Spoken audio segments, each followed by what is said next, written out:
Hi friends, welcome back to my channel, Make It Make, where I always try to encourage you. If you can't get it to make, then make it make. All right, so today we are going to be canning whole tomatoes, Roma tomatoes. Look at them, they are gorgeous. I don't know how this farmer has these tomatoes looking so gorgeous and so perfect. I mean, they look store-bought. I don't know, I haven't grown Roma tomatoes in quite some time. So maybe, I don't know. He doesn't spray them, nothing, and they look near to perfection. So today we are going to be canning these Roma tomatoes whole in different jars. We're gonna do the Slavic system today. We're gonna do the American system, the ball system. And we are going to be doing the French system, which we've never done here on this channel before, and it's by a company called Le Parfait. Pardon me if I don't say that correctly, I apologize. But that's what we're gonna be doing today, all right? So let's get started. So the first thing we're gonna do is take our tomatoes, and I already have a sink here filled with water, and I'm gonna make sure that they're washed really well because there's actually still some dirt on them. When I went to pick these up, man, I was so glad when I did because the Amishman said that this was his last batch. As a matter of fact, when I got there, he was picking them off, not that he was picking them at the moment, but he had to go out and pick this last batch for me. And then he said to come back in October and he should have some other tomatoes ready for me, that they had planted 400 more tomatoes, which I did not think that you could do 2 harvests like that. I'm still learning, but I did not know. But anyway, we're just gonna clean them real good, get all of the dirt off of them, because there still is that, even if we will be taking the skins off, which, can you believe, this is my channel, we're gonna be taking the skins off of tomatoes. Because usually I'm just about keeping the skins on and cutting a step, just, you know, for the sake of time. And I usually do the whole open kettle thing. But for this, I just want to do it this way, this time around. I don't really have a particular reason other than that's just what I want to do. All right, I had to bust out the big old canning bowl. The wire behind here. It's been a while since I've had this one out. I'm just gonna cut the tips off, okay? And then I'm going to cut across on the bottom. That's all I'm gonna do. Make sure that these are clean. Cut the tip off. Some people do this in a different way. That's okay. And then we're just gonna make a little cut of across there. That way, when I put them in the boiling water and then shock them in the ice, they'll be easy to peel off, hopefully. Also, you could just sort of go like this. For some people, that may seem like they're wasting less tomato, and that's perfectly fine. You can do it like that too. I'll do that for a couple ones. It actually is wasting less tomato now that I'm looking at it.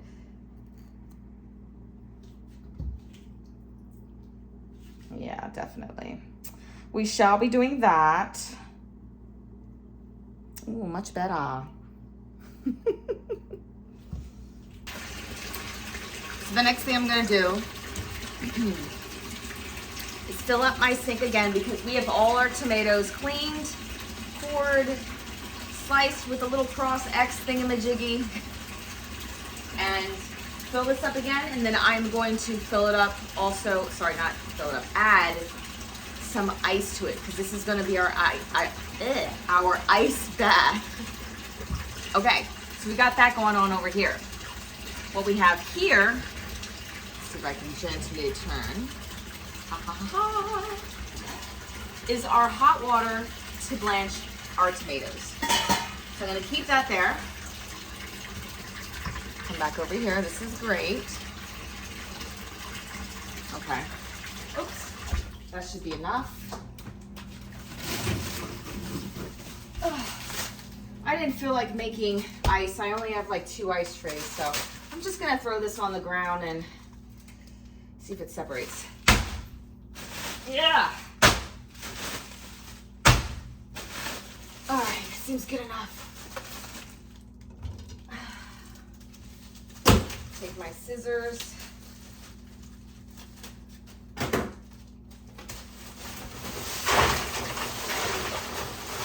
Oh yeah. Got a nice good bit of ice in there. Let me show you. That's a nice bath right there. Nice and cold. Oh, you guys to see everything here. Okay. So I'm just gonna add my tomatoes to the hot water until I start seeing them, ouch, look like they're peeling.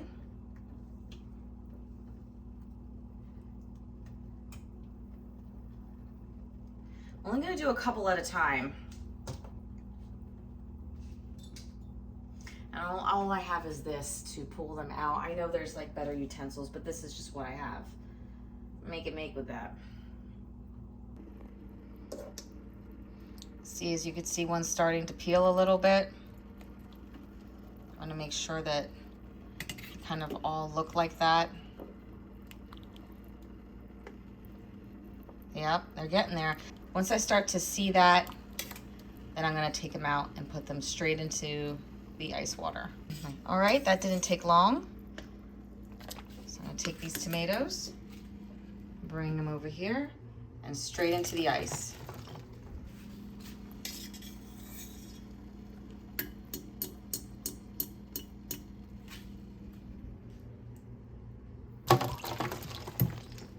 So while I have a pot over here, I don't think you can see that, but I'm still blanching some. I'm going to gently take the skins off.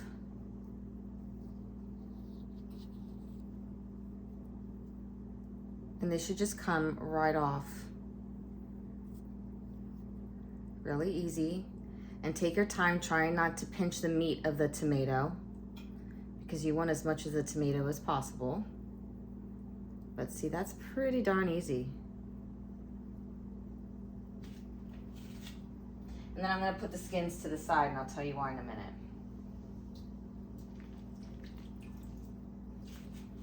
I'll show you again, nice and cracked. So I'll start here. This one's coming off a little bit easier, but that's fine. Okay, see that? Coming right off. Just like that. So here's the thing, if you're finding out that, or if you're seeing that you're having a lot of resistance in peeling your tomatoes, that they're not coming off, then just give them a little bit more time blanching, all right? Sometimes it might, some people are like, oh, it's 30 seconds. Not necessarily. You could look at it. If you see nice, big, long cracks in the tomato, then take them out and then shock them, okay? It'll come out a lot better and it's a lot less stressful. All right, all of our tomatoes are beautifully peeled. It was pretty easy. They came off rather quickly. So that was an easy process. So let's start putting our tomatoes into our jars. But before we do that, I want to explain the jars that we have here and the liters that we have and the ounces. All right, so I had to write this down. This here is a Slavic jar, okay? And the lid that goes with that is a lid like this, and you have to crimp these lids, and it is processed different. I'll make sure I show you that. It's crimped with a jar crimper, okay? And this jar here is 1 liter. So the processing time is still going to be 45 minutes because it is 1 liter, okay? But I figured we'd go with the green lids today because of the red. I thought that would be a beautiful combination. Then of course we have a quart, and that's gonna be processed for 45 minutes. Okay, so 1 liter, I have it down here, is 33.814 ounces. Okay, a quart is 32 ounces. A liter is just a smidgen over a quart. If you're worried about that, you can add 5 more minutes to it. But I mean, it is just like a smidgen bigger. Okay, so then we have the French system, the Le Parfait. And this is a gorgeous, gorgeous jar. And let me show you the lid to this one. This is pretty interesting. Now the lid is 2 parts. It's like this, but it actually comes with like a lid that we're used to working with the silicone seal, okay? And then a regular lid. This is how it clamps. You know, there's no hole here. This is just how it clamps. So you would take your jar, your lid, and process it like this. That's how you would do it. Now,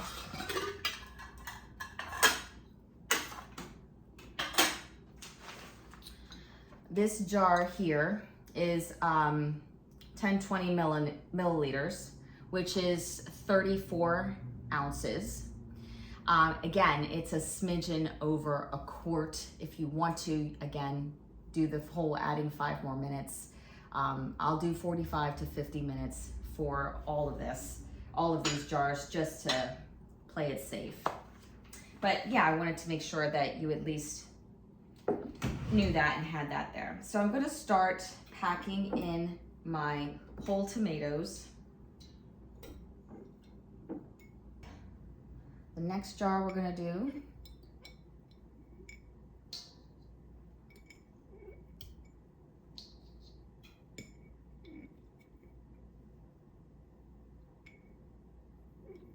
squeeze that in there.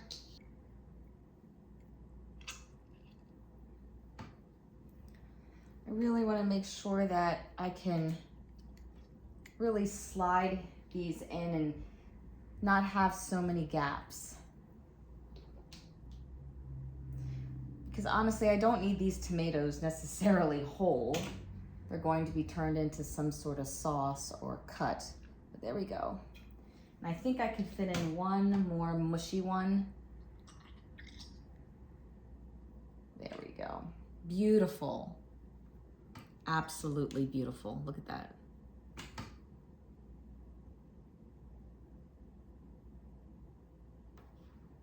Again, I don't want a ton of gaps. Now I'm gonna go with my Weck jars. It's actually pronounced Vec, but we say Weck here. It's a huge tomato here. I am pushing it down. Now we're gonna do the Le Parfait jar.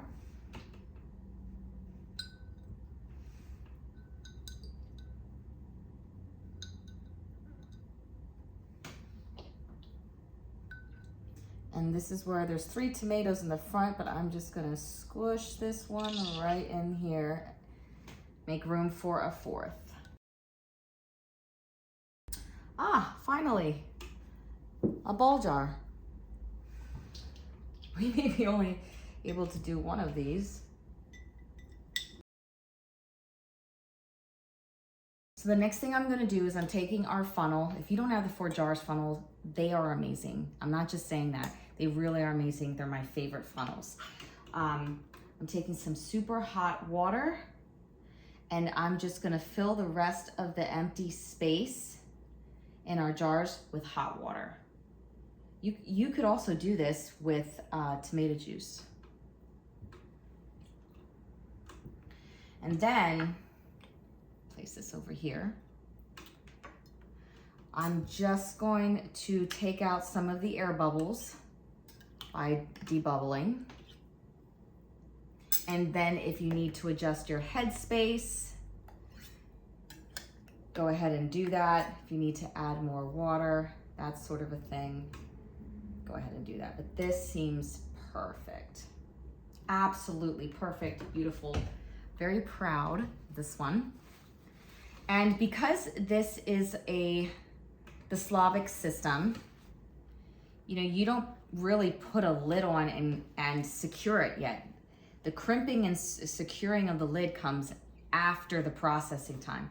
So I'm just gonna lightly lay that on top, and then when it's ready to go get processed, I'll show you what that looks like. So here is a WEC jar. All right, and we're gonna do the same thing, but the seal is different on this one as well. I'm just gonna add a little bit of water, which I really don't need to add a whole lot because the tomato juice actually filled up quite a bit. We're going to debubble.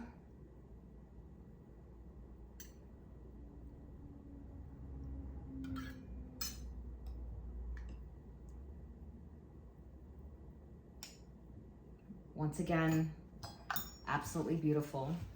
Take some of my hot water here. And I am gonna go, ouch, around the rim. Sorry, that water's hot. Because the rubber seal for this is different. If you've never worked with WEC jars, the rubber seal looks like this. I'm gonna take it out. And the lid is glass. Some people prefer this system because everything is glass for the most part, a part of the seal. You wanna lay it on nice and flat. Once you have it on nice and flat, then you're gonna lay it on nice and flat on your jar. You wanna make sure that the seal is not, well, the rubber is not warped anywhere. And then you have your clamps. You do one side of the clamp and you do the other side. Now this is ready for processing. Look how beautiful that is. I mean, who doesn't want something beautiful canned in a WEC jar?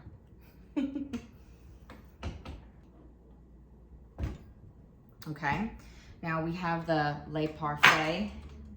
Sorry, system here. I know I'm totally butchering it. I don't think I need a funnel for this. Just a little bit of hot water. Okay.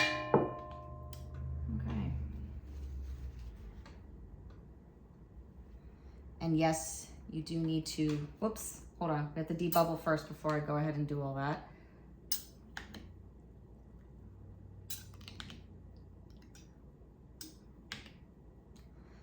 This jar here just seems taller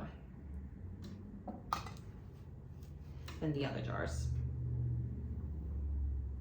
Again, wiping the seal, making sure there's no food on it.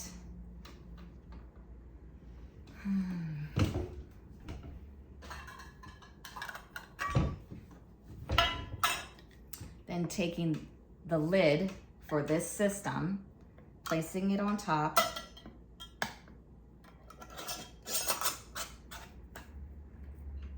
Okay, ready to be processed. Okay, so now as I continue to add water and finish up these jars, we're gonna head over to the stove and show you how these are processed. Now for the Slavic system, I have a 12-quart pot here, and I have my tomatoes in here, and they are not, the water is not supposed to cover the jar at all. Okay, this is on very loosely. I mean, it's just on here for the protection if the bubbles start to bubble over. That's it. This system is not made for the water to cover the jars. All right, so I'm going to put my second one in here. All right, and once that begins at a rolling boil, I will time it for 45 to 50 minutes. Okay, so now we have our regular ball canner here, and I'm going to place in the weck jars.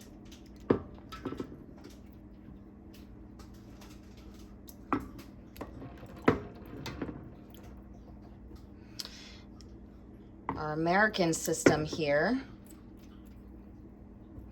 and then the Le Parfait jar. And once that starts to bubble and get a full rolling boil, that will be processed for 45 to 50 minutes as well. I want to give you a quick shot of the Slavic system. It's at a rolling boil, and then I finally put my timer for 45 minutes. But let's show you what it looks like. See? And I'm glad I have the lids on, because they said to just place the lid on top, because already there's water on top of the lid there. So I am taking the Slavic system out, and I'm putting it down on a towel, because when I start to crimp it, it's very hot, and you don't want it to move around while you, number one, you're crimping it, and it's also very hot. So I'm just going to, let me see if I can get you guys to have a close-up of this. See if I can do this correctly.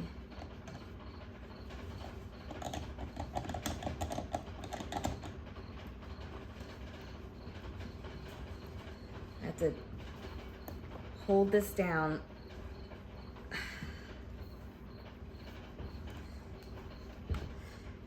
Turn it.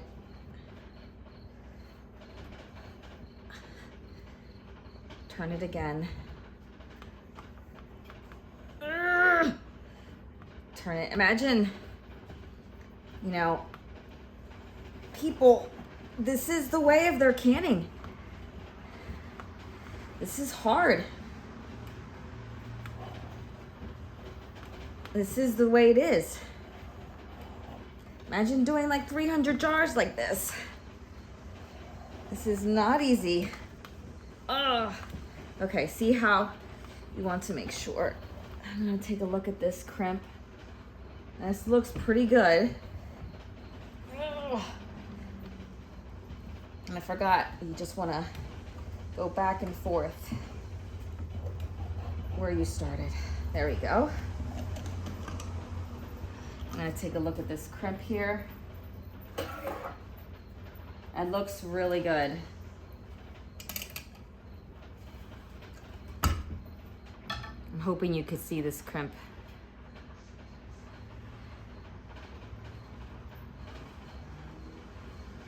Nice and sealed. Now, here's the thing with this system.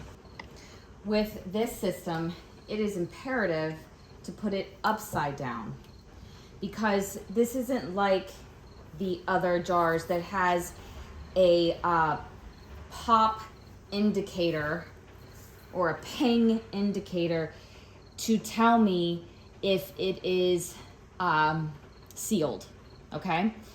I will know this is sealed by tomorrow morning if I don't see any drippings seeping out of the jar. If it's seeping out, then I know for a fact it's not a good seal, okay? So that's how I would know if this is good. So we are finally finished with canning with all the systems. Got our weck jar. We have the Slavic system, that's upside down, American system, and the French system. So I hope you enjoyed this video, and just seeing how people can around the world and just working with different systems. It's pretty fun and interesting. And I hope you learn how to can whole tomatoes. Let me know if there's something that you do different, if you add anything different. I know people add salt, bay leaf, but I'm always interested in seeing how others can and how they do it. So let me know in the comments. As always, guys, take care and God bless.